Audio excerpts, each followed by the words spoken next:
Assalamualaikum warahmatullahi wabarakatuh, dan masih bersama Kang BF Channel di sini. Dan kali ini kita bakal react nih, karena ada guru gembul nih, kayaknya seru banget. Dan dalam 5 jam udah dapat 328k viewers, gila banget. Ini adalah podcastnya Deddy Kobuzer, dan kita bakal react. Kira-kira isinya apa kita nggak tahu, tapi kelihatannya pembicaraan ini seru banget. Oke, tanpa lama-lama lagi mari kita react. Sama mereka. Berarti kalau begitu korupsi sudah mengakar dari zaman Belanda juga. Sejak zaman Belanda. Bahkan Belanda itu belajar korupsinya dari sini. Tunggu. Belanda belajar korupsinya dari sini. Oke. Oh, ini statement yang cukup membangunkan.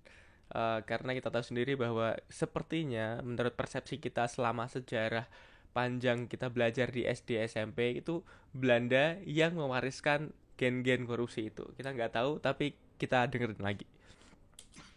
Penjajahan kita tuh lebih banyak dilakukan oleh bupati-bupati kita daripada sama Belanda. 5, 4, 3, 2, 1. Bentar. Saya kemarin dulu cerita ke murid-murid saya di sekolah, cerita bahwa misalkan di Indonesia itu korupsi itu susah sekali untuk diberantas. Misalkan Pak Sambo divonis sekian tahun penjara. Siapa yang bisa membuktikan bahwa nanti dia tetap akan tinggal di penjara? Ya, Saya tidak katakan ada yang bisa seperti itu. membuktikan. Tidak ada, mungkin aja dia ganti identitas terus pindah pulau atau pindah negara dan sebagainya. Atau malam-malam bisa keluar. Atau malam-malam bisa keluar, kan pernah ada kejadian yang seperti itu kan? Karena ada contoh. Ada berita. Ya, kita tahu sendiri waktu itu ada Gayus Tambunan, pegawai pajak yang korupsi, terpidana korupsi, tapi tiba-tiba dia pergi ke Bali kalau nggak salah waktu itu, hingga ada lagu Gayus Tambunan waktu itu. Dan kita tak tahu siapa lagi yang pernah melakukan itu, cuman yang pernah ke blow up rame banget itu Gayus Tambunan. Lanjut. Yang keluar gitu ya. Kita nggak sembarang ngomong nih. Iya, kita ada. Ya kan misalkan begitu. Ini mah hanya hayalan. Ya. Kan misalkan begitu, saya katakan, nah jadi kalau misalkan kita mau memberantas masalah korupsi, kita nggak bisa bilang bahwa hukuman mati buat koruptor dan sebagainya, nggak sesederhana itu. Saya jelaskan bahwa korupsi itu begini, panjang lebar gitu ya.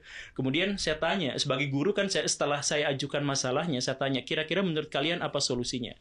Mereka itu kompak semuanya, Pak, udahlah Pak, jangan bahas yang kayak gini terus. Kalau misalkan kita mau maju, kita undang lagi pemerintah Belanda, karena mereka salah satu negara paling maju dan paling berbahagia di dunia sekarang kan Belanda tuh, karena mereka sudah putus asa. Tapi katanya menurut sejarah negara yang dijajah Inggris lebih maju katanya. Iya, Belanda tuh jadi bahan olok-olokan dulu kalau misalkan menjajah tuh, karena waktu Indonesia merdeka saja angka melek huruf di Indonesia itu cuma 8. Correct me if I'm wrong, but Malaysia dulu dijajah sama Inggris, Indonesia dulu dijajah sama Belanda. Dan kita bisa lihat sendiri hasilnya.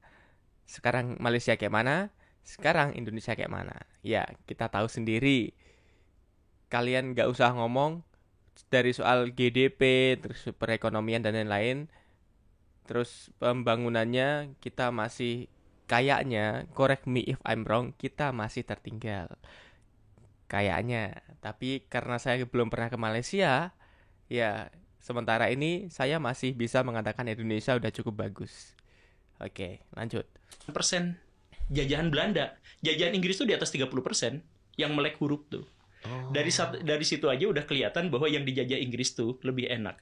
Bahkan Indonesia waktu dijajah Inggris 5 tahun itu pengen lagi, nggak mau dijajah sama Belanda. Kisah Patimura itu kan begitu. Gimana kisah Patimura tuh maksudnya? Kan kisah Patimura itu dia memberontak pada Belanda pada tahun 1817. Ya. Setahun sebelumnya dia itu menjadi serdadu Inggris. Jadi Inggris itu berkuasa di Indonesia itu di bawah Raffles itu tahun 1811 sampai 1816. Oke, 5 tahun. Itu dijajah sama Inggris. Ya. Nah, Indonesia tuh lebih makmur, lebih enak.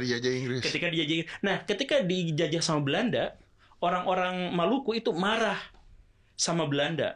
Karena misalkan ya, pas di zaman Inggris itu, orang Inggris bilang, Pak, bikinin kami 1000 perahu, nanti kami bayar. Dibayar beneran, udah, tuntas, selesai. Pas masa berikutnya. Kalau ini aku belum pernah dengar referensinya, aku belum pernah baca referensinya. Anggap aja ini referensinya benar. Tapi biasanya referensi dari guru gembul ini benar. sampai saat ini kita percaya bahwa apa yang dilakukan Inggris sama Belanda itu memang sangat berbeda. Lanjut. Ya, Belanda datang, Belanda minta, Pak, ke orang Maluku, bikinin kami 1000 perahu. Dibikinin udah capek-capek, udah nggak bertani, udah nggak beternak, udah fokus ke bikin perahu karena ada proyek besar. Udah bikin 1000 perahu, nggak dibayar. Marah kan? Jadi mendingan gue dijajah sama Inggris lagi gitu. Jadi bukan berarti penjajahan itu baik. Tapi Belanda menjajah memang lebih buruk dibandingkan Inggris. Istilahnya kalau Inggris lebih cengli lah ya. Iya. Okay. Inggris itu mikirnya lebih jangka panjang. Lebih jangka panjang. Karena kalau memang dia mau menguasai negara ini juga harus bisa bekerja sendiri untuk membantu Inggrisnya mungkin gitu ya. Makanya negara paling berbahaya di era kolonial adalah Inggris, karena kalau Portugis kita tahu dia cuma mau barter senapan dengan wanita. Kalau orang Belanda hanya akan mencari emas, sedangkan orang Inggris akan menawarkan perjanjian. Itu kata orang Jepang. Itu kata orang Jepang. Jadi Portugis itu barternya sama wanita, Belanda sama 3G harusnya gospel glory yang kita pelajari, nggak cuma gold aja. Kemudian sama tadi apa? Lupa aku satunya. Oke, lanjut aja. Nawarin perjanjian itulah yang bahaya. Oke, kita itu yang gospel glory tadi kita belajar di pendidikan dasar ya. Kita nggak tahu kebenarannya kayak mana, tapi itu yang kita pelajari dari dulu. Oke. Tapi katanya sempat ada gosip-gosip juga, bukan gosip sih, saya baca juga. Katanya pada saat penjajahan Belanda saja itu banyak orang-orang yang sebenarnya kalau Belanda tuh Rodi ya, Rodi ya, itu sebenarnya dibayar, tapi dikorupsi juga sama orang Indonesia. Benar. Penjajahan kita tuh lebih banyak dilakukan oleh bupati-bupati kita daripada sama Belanda. Jadi Belanda tuh karena negaranya pada waktu itu miskin dan cukup terbelakang dibandingkan negara-negara Eropa penjajah yang lainnya, maka mereka itu kalau menjajah itu gak mau langsung ke rakyat, cuman maunya ngobrol-ngobrol sama bupatinya aja. Nah karena itu maka hubungan mereka itu semuanya gak mau dengan rakyat, dengan bupati. Mereka itu misah diri ke sejauh-jauhnya gitu. Bahkan ketika misalkan mereka bikin kota Bandung, mereka tinggalnya di utara. Ini bukan Bandung ya. Bukan ya. Tapi pokoknya di setiap kota di mana mereka berkuasa, jadi mereka bikin pemukiman dikelilingin sama Cina. Nah, yang pribumi jauh, biar mereka tuh nggak kontak sama orang pribumi, gitu. Itu konteksnya Belanda. Jadi kalau misalkan ada korupsi, kalau misalkan ada Rodi terus nggak dibayar dan sebagainya, itu pasti urusannya dengan bupati bukan dengan Belanda. Karena Belanda nggak mau ikut campur sama orang-orang bawah. Rodi itu kan sama orang-orang bawah itu kan. Jadi Belanda nggak mau ikut campur sama mereka. Berarti kalau begitu korupsi sudah mengakar dari zaman Belanda juga. Sejak zaman Belanda. Bahkan Belanda itu belajar korupsinya dari sini. Gimana? Nah, ini yang tadi di awal tadi ya. Kita harus cermati lagi. Korupsinya dari kita. Apakah ini bakal disomasi?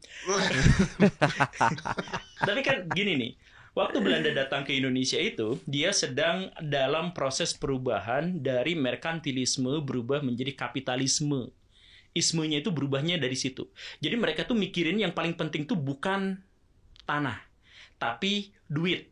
Dan mereka sedang bertransformasi, yang paling penting tuh bukan duit, tapi mesin duit. Merkantilisme itu kan yang penting duit. Kapitalisme itu yang penting mesin duit. Yang paling penting itu bukan uangnya, tapi sesuatu yang bisa memberikan kita uang tanpa batas. Sedangkan orang Indonesia mikirnya pada waktu itu masih feodalisme. Yang paling penting itu bukan uang, bukan mesin uang, tapi tanah. Karena kita bisa makan tuh dari tanah. Nah, kayak gitu. Ada gap di situ. Ada gap. Nah, karena di Indonesia itu feodal, yang paling penting itu tanah, maka yang paling berkuasa itu adalah tuan tanah. Tuan tanah punya tanah yang seluas-luas. Bener. Jadi kalau kita lihat di film-film zaman dulu, tuan tanah itu selalu mempunyai power yang lebih. At least dia bisa jadi lurah atau bisa jadi minimal ketua RT lah. Jadi orang yang berkuasa di situ biasanya orang yang mempunyai banyak tanah. Itu yang kita pelajari dari film-film jadul. Dan biasanya film-film jadul itu udah ada referensi zaman dulunya kayak gitu. Lanjut. Luasnya orang-orang rakyat itu disuruh bekerja di sana. Jadi orang-orang tidak memiliki hak atas tanah, hanya dimiliki. Nah, jadi mereka itu sangat tergantung pada atas. Ketika orang Belanda datang ke Indonesia, memperkenalkan yang paling penting itu adalah uang, dan yang paling berkuasa itu adalah pemilik uang atau pemilik mesin yang uang. atas. Iya. Nah, orang-orang Indonesia itu bingung dan orang Belanda juga bingung. Kata orang Indonesia, pejabat itu semuanya milik dia. Harta kekayaan semuanya milik dia, milik pejabat. Kata orang Indonesia, karena yang punya tanah itu. Kata orang Belanda, yang paling berkuasa itu adalah yang punya duit. Gitu kan? Oke. Nah, ketika pejabat Belanda datang ke Indonesia, dia sudah digaji, tapi bertemu dengan orang yang pejabat itu memiliki semuanya. Jadi si pejabat-pejabat itu enakan jadi pejabat di Indonesia ya, karena memiliki semuanya. Jadi mereka korupsi. Jadi korupsi itu dimulai dari ketika pejabat-pejabat itu sadar bahwa mereka bukan hanya memiliki uang, tapi memiliki segalanya. Jadi ketika lu digaji segini, enak aja saya digaji ke sini. Saya kan bisa korupsi karena ini semuanya adalah milik saya. Tapi kenapa? Oke.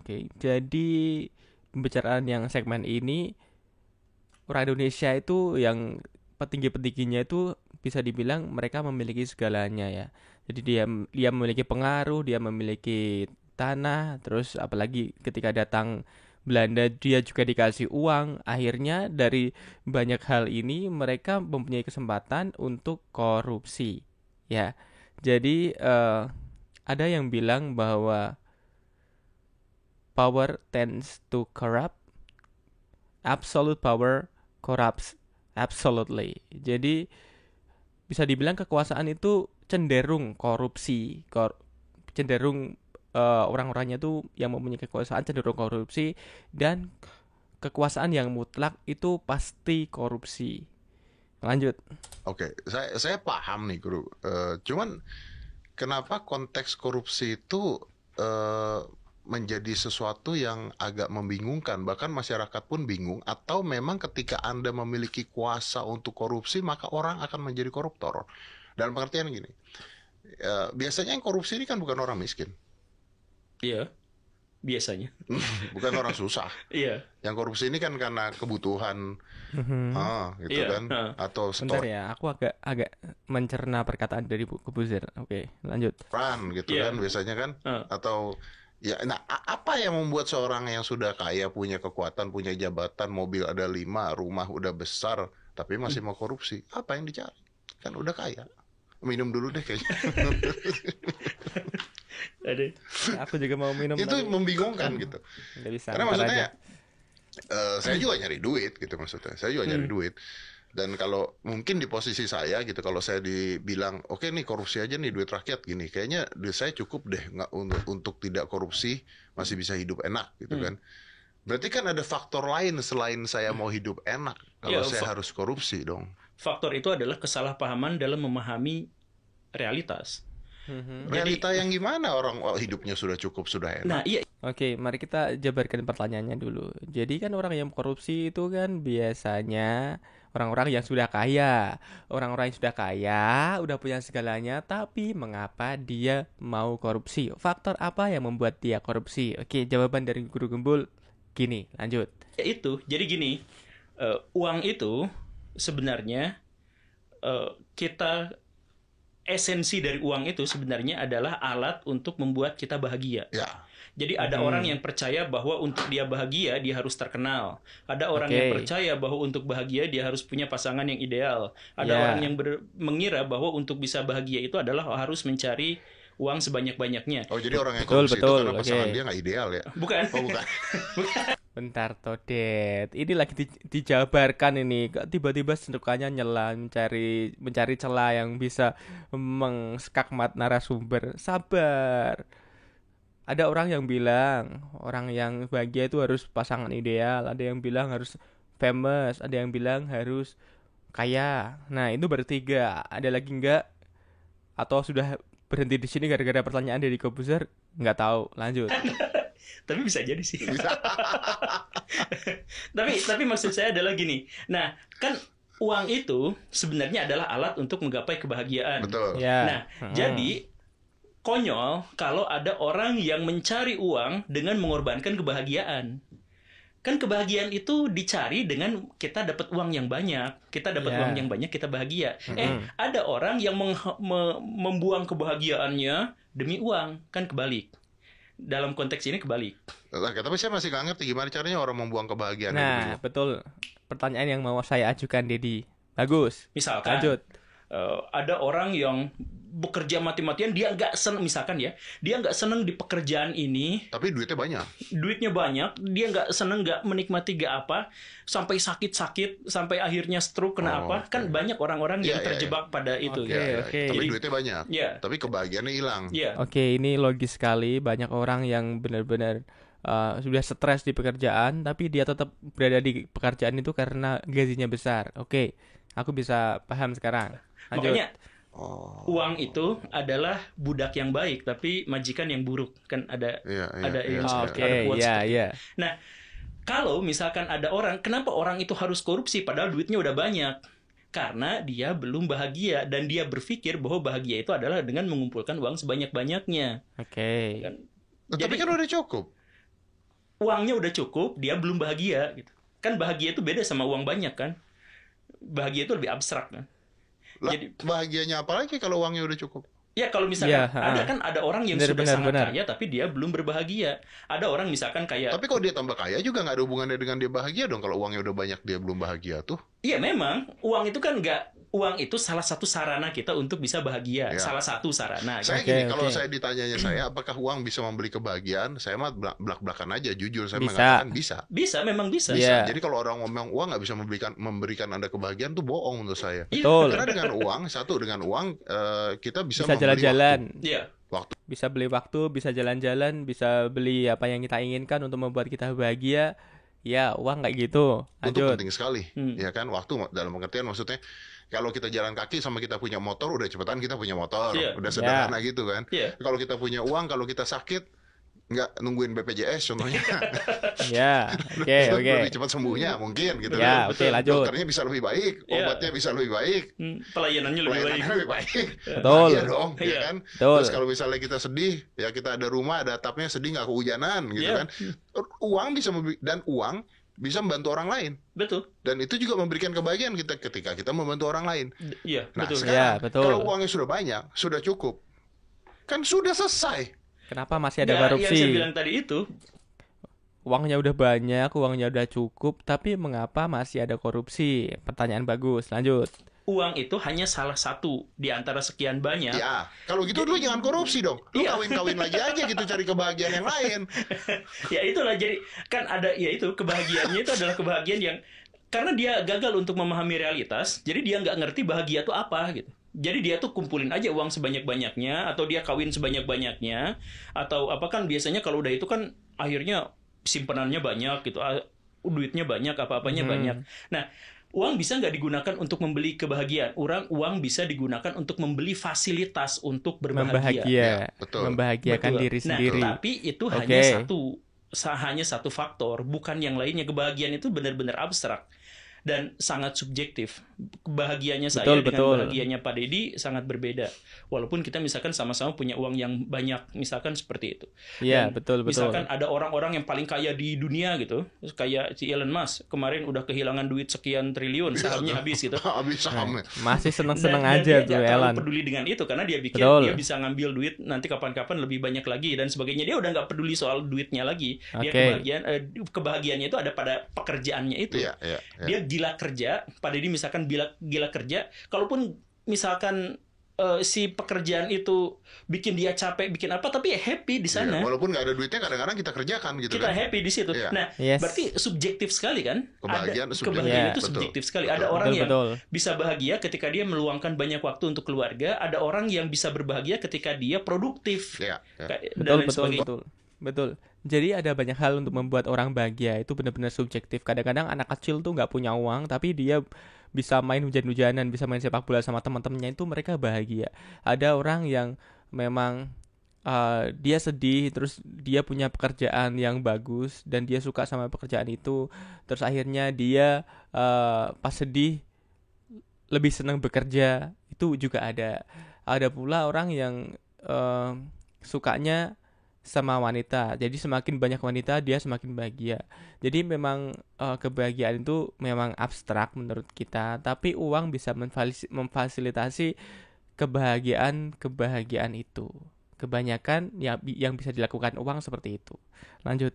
Walaupun uang ada faktor ya. Nah, uang itu faktor. Satu di antaranya. Iya, tadi ya maksudnya bahagia kumpul dengan keluarga atau produktif, tapi jangan nggak punya uang juga gitu kan. Ya, itu berarti fasilitas untuk bahagianya berkurang. Atau hilang. Tapi yang korupsi itu yang tadi itu, dia berarti secara internalnya dia belum bahagia. Dia belum tahu misalkan kalau saya udah punya duit dipakai buat apa, atau misalkan kalau saya sudah punya duit yang tadi itu Pak Didi misalkan kan memang sempat ada survei psikologi yang menyebut berarti bahwa saya potong nih, berarti sakit mental. Iya. Kalau saya sebut koruptor sakit mental nggak apa-apa sih ya, masa koruptornya nanti ngesomasi kita. Ya apa kalau kita disomasi gara-gara itu nggak apa-apa. Ini kalau disomasi sampai wah Anda itu menjelek-jelekan koruptor, berarti yang lapor ke somasinya saat ini berarti dia adalah koruptor. Oke, lanjut. Nggak apa-apa. Lucu beritanya, lucu nanti. Lucu banget tuh. Iya, kalau terjadi sih lucu banget nih. Sakit mental. Dia gagal untuk mendefinisikan kebahagiaan, dia gagal untuk bisa menjelaskan sukacitanya, dia gagal untuk bisa menjelaskan uang dapat segini maka dia akan mendapatkan apa. Kan berarti harus ada kompensasi. Dia gagal untuk menemukan kompensasi uang itu.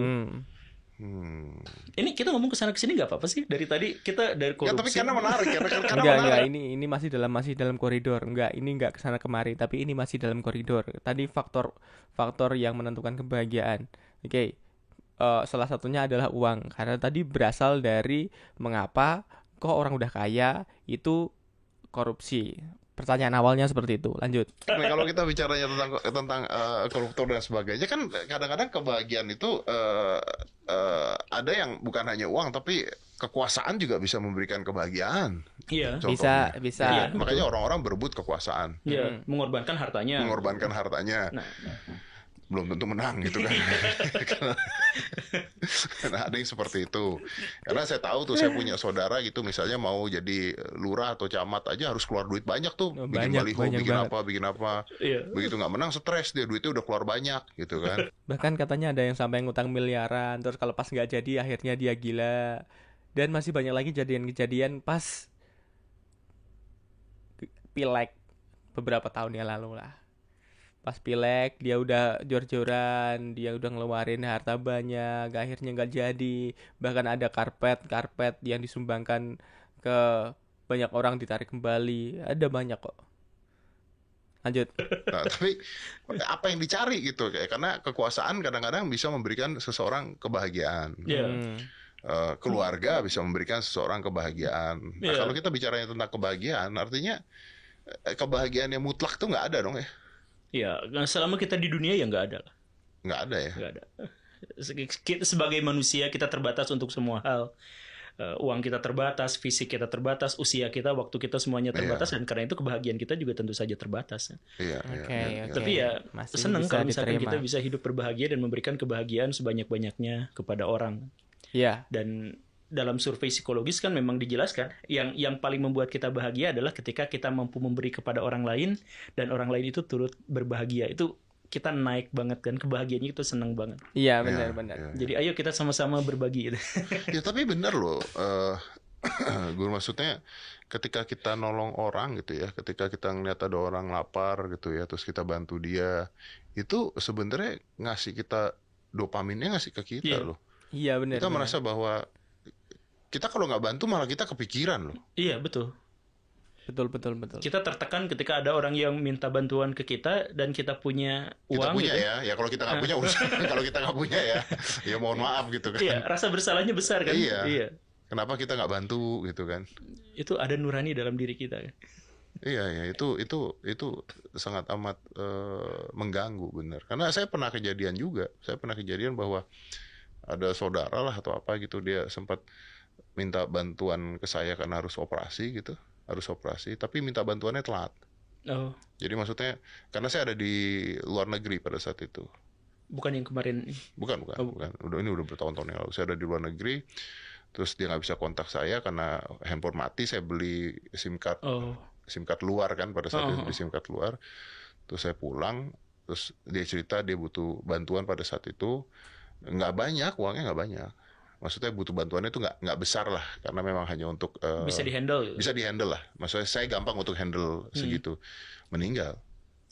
Hanya karena dia tidak bisa kontak saya pada saat itu. Itu yang merasa bersalah saya loh. Iya, kadang-kadang kita juga ngerasa kayak gitu. Misalnya nih ada kucing liar, terus dia ketabrak, terus kita punya makanan, terus kita ngasih makanan ke kucing itu, terus habis itu kita tinggalin karena kita sibuk. Terus kadang-kadang kita juga kepikiran kayak gitu tuh.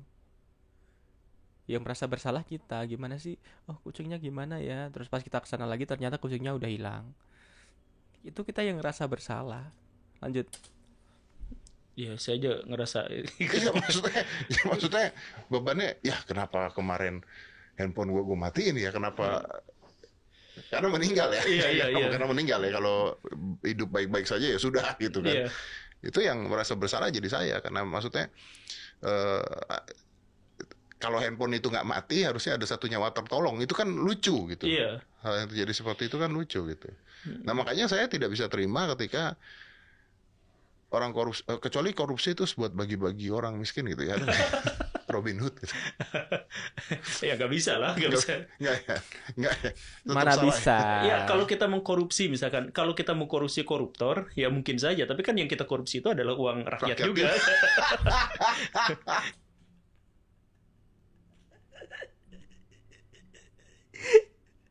Ini statement yang genius menurut aku. Statement yang genius. Ulang. Ya mungkin saja, tapi kan yang kita ya kalau kita mengkorupsi, misalkan kalau kita mengkorupsi koruptor, ya mungkin saja, tapi kan yang kita korupsi itu adalah uang rakyat juga. Nah, ini statement genius ini. Jadi cari Statement alasan yang aja gitu. genius. Iya, benar. Tapi itu kan modus umum ya. Modus umum di negara sebelah gitu. Di negara sebelah. Jadi korupsi, nanti pas bagian kampanye dia bagi-bagi duit itu ke rakyat untuk menolong. Di Wakanda ya. Iya. Di negeri sebelah sini. Iya, di negeri sebelah ya. Iya, betul. Oh iya betul. Cuman pertolongannya kan ada mukanya biasanya tuh. Iya. Baligonya gede. Nah, mungkin nggak sih hal seperti ini tuh bisa hilang di satu negara? Karena saya yakin korupsi itu bukan hanya di Indonesia. Kan? Bukan. Atau itu sudah sifat manusia yang tidak akan pernah hilang? Bukan sifat manusia yang nggak pernah hilang. Jadi manusia itu pada dasarnya, saya sering mengulang kalimat ini. Manusia itu sebenarnya adalah makhluk biologis. Dan karena makhluk biologis, maka otaknya itu sebenarnya hanya dirancang untuk memenuhi kebutuhannya saja. Betul. Dia hidup untuk mencari kebutuhan. Kalau misalkan kebutuhan itu termasuk seksual, termasuk makan, termasuk itu kan. Nah, iya, seperti itu. Jadi dia nyari seperti itu. Kalau misalkan dia kemudian otaknya berpikir bahwa setelah saya mendapatkan harta kekayaan yang banyak, setelah saya mendapatkan apa yang banyak, tapi dia kemudian masih kurang dan mencari-cari ini, dia bisa aja menghalalkan segala cara. Tapi ada juga orang yang saya masih kurang, saya masih kurang, ini uang saya masih kurang dan sebagainya, tapi saya memilih untuk bergerak di jalan yang baik gitu, di jalan yang halal, itu juga akan ada. Jadi itu pilihan hidupnya. Awalnya dasarnya bahwa manusia itu sebenarnya hanya ingin memenuhi kebutuhan hidupnya. Tapi kebutuhan hidup itu pada akhirnya dipahami oleh otak itu dengan cara yang berbeda-beda. Iya. Yang bisa menghalalkan segala cara. Iya. Dan ketika dia menghalalkan segala cara, dia juga menganggap bahwa keharamannya itu atau kesalahan tindakannya itu adalah dimaklumi. Kan banyak orang-orang yang memaklumi tindakan salahnya. Nah, bentar. Banyak orang yang memaklumi tindakan salahnya. Oke, kita lihat konteksnya ya. Oke, lanjut. Gara-gara misalkan yang kecil. Ini yang kecil dulu. Tukang parkir. Tukang parkir itu tahu bahwa dirinya itu salah, misal karena dia bukan tukang parkir yang ini ya, bukan parkir yang beneran. Ini tukang parkir yang muncul kalau mobilnya mau keluar ya. Nah, ini tukang parkir kayak gini nih. Dengerin. Tukang parkir yang seperti itu. Dia sebenarnya tahu bahwa dirinya itu salah. Dia parkir di situ itu dia tahu. Tapi ini kan untuk mencari sesuap nasi untuk ini. Nah, jadi otaknya itu adalah yang tadi itu otak biologis. Saya bergerak karena saya membutuhkan sesuatu. Kalau itu masih agak oke. Nah, kalau yang sudah besar, yang udah korup, yang udah apa, dia tetap akan mencari pembelaan terhadap, dia cari aja. Dia cari. Karena berbuat salah itu kan bikin orang nggak nyaman. Buat salah itu bikin orang nggak susah, makanya dia harus cari. Iya, berbuat salah itu bikin banyak orang nggak nyaman karena biasanya ada dalam diri hati itu ada namanya hati yang bersih. Itu ketika dia berbuat salah, hatinya yang bersih itu memberontak, jadinya dia merasa bersalah. Tapi kalau udah keseringan melakukan kesalahan, hati yang bersih itu menjadi kotor dan rasa bersalah itu semakin berkurang. Lanjut. Pembelaan, apakah itu pembelaannya di bidang agama, apakah pembelaannya itu di bidang logika yang dioper-oper gitu, apakah misalkan sains atau apa dan sebagainya, pokoknya mah untuk bisa membenarkan. Orang itu berkeyakinan dulu baru mencari apa yang bisa membenarkan pernyataannya. Bukan orang yang mencari kebenaran kemudian meyakini apa yang dianggapnya benar. Saya nggak terima nih. Nah, gimana? Saya nggak terima. Gimana caranya kalau orang korupsi sudah puluhan miliar atau ratusan miliar Masih mencari alasan pembenaran. kebenaran? Kayaknya nggak bisa deh. Gimana ceritanya? Di awal-awal. Nah, ini seru nih. Bagaimana orang kaya, orang udah kaya banget. Dia udah punya kekuasaan, udah punya rumah, harta banyak, mobil, emas. Anaknya juga udah punya mobil, motor, video game dan lain-lain, itu masih korupsi. Terus masih mencari pembenaran.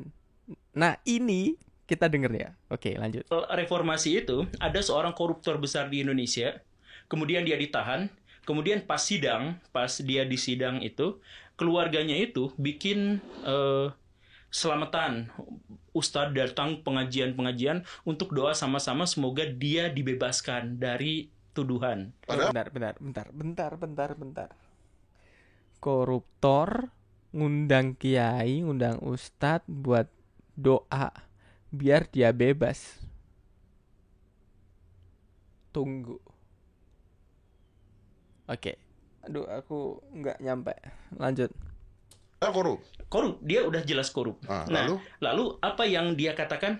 Saya kan memang korupsi, tapi saya kan tidak menyengsarakan rakyat. Gimana?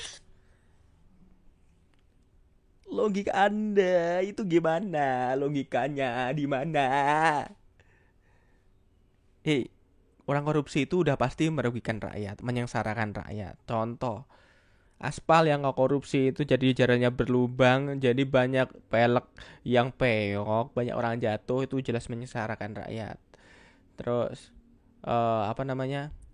barang-barang proyek-proyek yang nggak korupsi itu, kalau misalnya ada kantor korupsi, kemudian gentengnya jatuh, rusak, kena orang, itu udah menyengsarakan. Misalnya ada lagi tempat yang harusnya speknya seperti ini, terus akhirnya jadi speknya seperti ini, terus akhirnya banyak orang yang celaka di situ. Itu yang menyengsarakan. Otak Anda di mana yang bilang kayak gitu? Itu dia ngomong di media televisi, dia ngomong seperti itu. Wah, ini harus dilacak ini. Siapa ini yang bilang kayak gini nih? Oke, kalau kalian tahu tulis di kolom komentar. Lanjut. Saya memang korupsi, tapi saya kan tidak menyengsarakan rakyat. Uang yang saya korupsi itu bukan uang yang diperuntukkan buat rakyat. Itu ada kata-katanya seperti itu. Jadi nyari pembenaran aja pokoknya. Pokoknya mencari pembenaran apapun itu. Waktu vonis Pak Sambo kemarin itu, kan di pleidoinya juga tetap ada upaya untuk membenarkan atau untuk memaklumkan tindakan-tindakannya kan. Iya. Jadi semua orang itu berusaha untuk mencari pembenaran, karena kalau misalkan kita ketahuan salah itu, maka itu akan menyakiti dirinya. Makanya orang yang mampu mengevaluasi diri, mengkritik diri, mengintrospeksi diri, itu adalah level mental yang sangat tinggi. Karena ego kita itu berusaha untuk membenarkan apapun yang kita lakukan. Iya. Jadi kalau misalkan Mas Dedi bisa introspeksi bahwa ternyata bagian ini saya salah, oke, saya kalah pada bagian ini, saya nyesal, saya salah pada bagian ini, saya terima, itu udah mental yang udah tinggi banget tuh ya. Udah tinggi banget. Ilmunya tinggi tuh udah ya. Tapi kan biasanya kalau orang salah kan bisa saya dipahami, salah, tapi ada tapinya. Tapi kan begini gitu kan. Makanya kalau kemarin ada video kontroversi, saya klarifikasi, saya kan nggak gitu. Nah, gitu. Ya selalu aja ada yang seperti itu. Iya. Walaupun klarifikasi itu dibutuhkan dan diharuskan, tapi maksudnya konten klarifikasinya itu sebenarnya adalah kebanyakan upaya untuk membenarkan tindakan-tindakan yang salah. Iya, benar. Tapi kan sekarang memang kayak kalau kita lihat dari dunia media sosial ini sekarang orang gampang sekali disalahkan. Iya. Pak Didi kan pernah ya dihakimi sama jutaan manusia. Oh pernah, pernah. Masalahnya juga mereka nggak tahu apa gitu. Tapi ya, pokoknya itu tuh udah kalau misalnya satu kena semuanya ikutan gitu. Udah kayak pemain bola kalah semuanya ribut fansnya tuh. Udah kayak begitu tuh sekarang tuh. Nah tapi juga pembenaran kan kayak ibu-ibu mandi lumpur kan pembenaran itu. Iya. Benar, betul. Iya, lah gimana nggak bisa ngasih duit lah bagaimana ini ibunya menghasilkan duit buat anaknya dengan mandi lumpur. Nah, itu kan udah semuanya nyari pembenaran akhirnya kan. Iya, semua berusaha untuk mencari pembenaran. Makanya kita harus berpuasa dengan sebaik-baiknya. Yang paling pertama itu bukan hal-hal yang di luar, bukan hal-hal yang terkait dengan yang legal, tapi mental kita itu perbaiki jadi bukan nahan makan doang ya. Iya, bukan nahan doang. Kalau misalkan nahan makan doang ya kucing saya 3 hari nggak makan bisa. Kalau nahan makan doang kucing juga bisa nahan makan gitu ya, dikasih makan ya. Iya. Jadi mentalnya sebenarnya ya guru ya. Oke. Mental kan kebutuhan kita untuk makan atau misalkan ketika kita nahan lapar itu lebih kecil pengorbanannya daripada kita menahan diri untuk hal-hal yang mendorong pada dosa gitu. Ya betul. Sebenarnya ini kan ujian, udah lapar, emosi, bisa nggak marah-marah? Kenapa Anda makan? Saya lagi puasa gitu. Saya lagi puasa Anda makan, kurang ajar Anda gitu kan. Tapi kalau marah tuh boleh loh. Marah boleh ya? Marah boleh. Oh, marahnya gimana nih? Yang nggak boleh itu adalah ekspresi marahnya seperti apa. Kan marah tuh itu emosi kan, itu normal, naluri ya. Nah, tapi yang dilarang itu adalah ekspresi dari marahnya itu gimana. Kan ada misalkan orang yang karena marah dia mencoba untuk membuktikan. Misalkan misalkan ya Jepang, dia kalah perang. Dia marah karena itu dia membuktikan di dunia industri dia lebih maju. Jadi marahnya nggak jadi masalah. Marah nggak jadi masalah. Yang jadi masalah itu keluarnya apa nih dari amarahnya gitu. Makanya. Tapi kan kalau orang lagi puasa lihat orang makan dia marah-marah masalah tuh. Iya salah. Wah ini udah kemana-mana. Makanya Nabi itu bilang kalau marah itu nggak jadi masalah. Yang jadi masalah itu adalah kamu bisa ngendaliin marahnya gitu. Jadi hal yang positif sebenarnya. Bisa aja. Bisa nggak itu jadi hal yang positif ya. Iya benar. Oh. Jadi Pak Didi mau marah, ya marah aja tapi. Tapi hasilnya harus positif gitu. Iya. Oke. Guru Gembel, thank you, terima kasih banyak. Kita ngalor ngidul nih ya kayaknya. Kita ngalor ngidul nih. Terima kasih banyak. Udah selesai kayaknya. Tapi kita nggak boleh selesai di sini aja nih. Kita harus ngobrol banyak lagi nanti setelah ini nih. Siap lah. 5, 4, 3, 2, 1. Oke. Overall pembicaraan ini luar biasa banget, insightful banget. Banyak hal yang kita dapatkan dari pembicaraan ini dan pembicaraan yang penuh dengan ilmu yang bisa kita serap. Tapi memang ada beberapa hal yang memang harus kita harus kita cocokkan dengan fakta sejarah dan itu apakah itu benar atau enggak. Tapi overall ini asik banget nontonnya, 26 menit 53 detik yang sama sekali nggak ngebosenin, bener-bener enak banget. Dan apa yang saya bilang tadi adalah apa yang saya ketahui. Kalau ada yang salah, mohon dikoreksi di kolom komentar di bawah. Terima kasih sudah nonton video reaction kali ini dan sampai jumpa pada video reaction berikutnya. Bye bye.